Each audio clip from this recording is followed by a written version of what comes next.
Welcome to iChal Linux. Today in this video, we are going to see about licensing models in UiPath.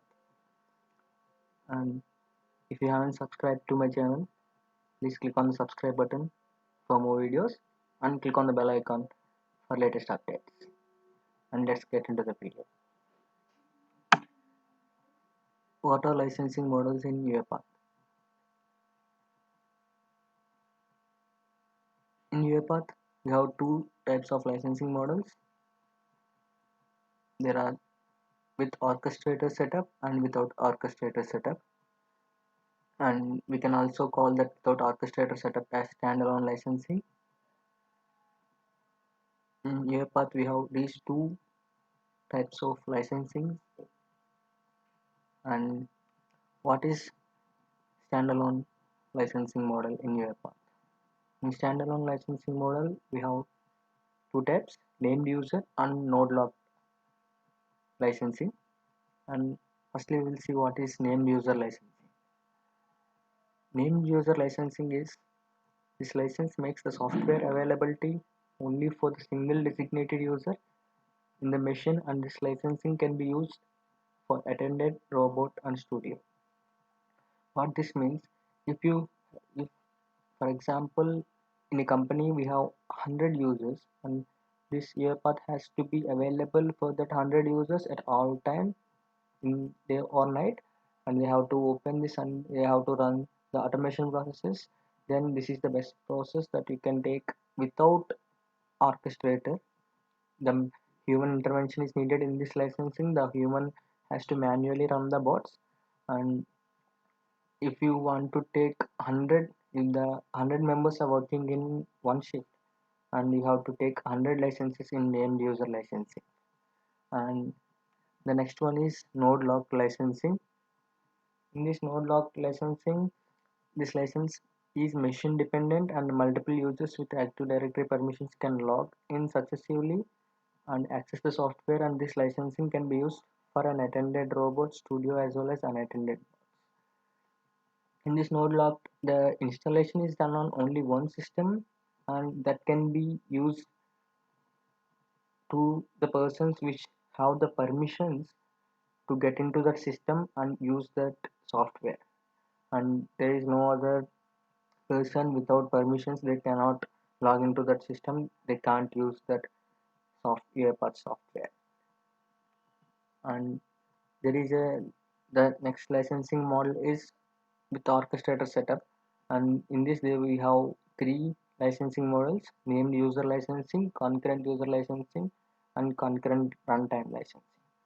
As discussed in orchestrator, without orchestrator licensing model, the named user licensing model with orchestrator is also same as we discussed in before, and this is the standalone licensing named user. But in this licensing model, you can run the bot in unattended mode.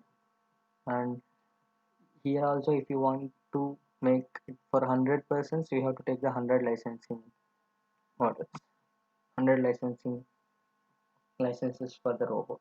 And in concurrent user, this license is not assigned to a single specific user. Instead, the number of licenses indicates how many users can access the software simultaneously. Once an active user is freed up, then that can sign in to a different user.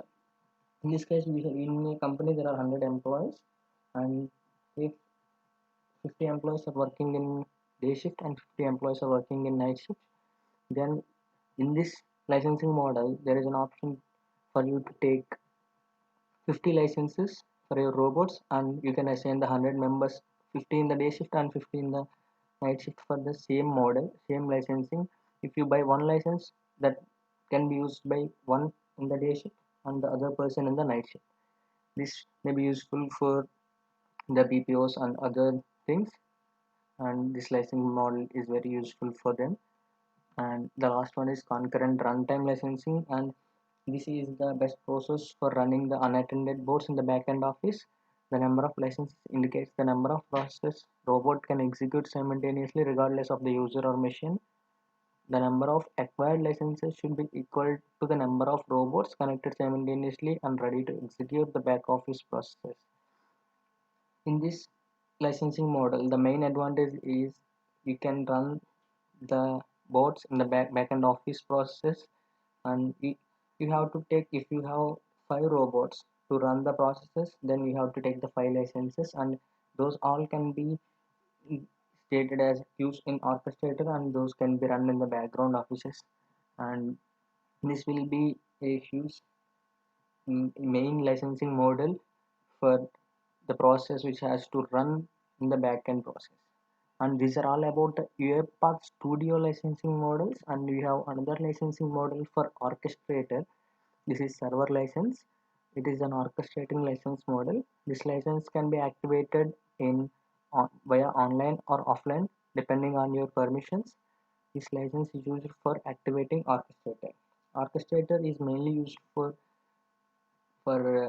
making the bots schedule at particular times and monitor all your what the robot is processing.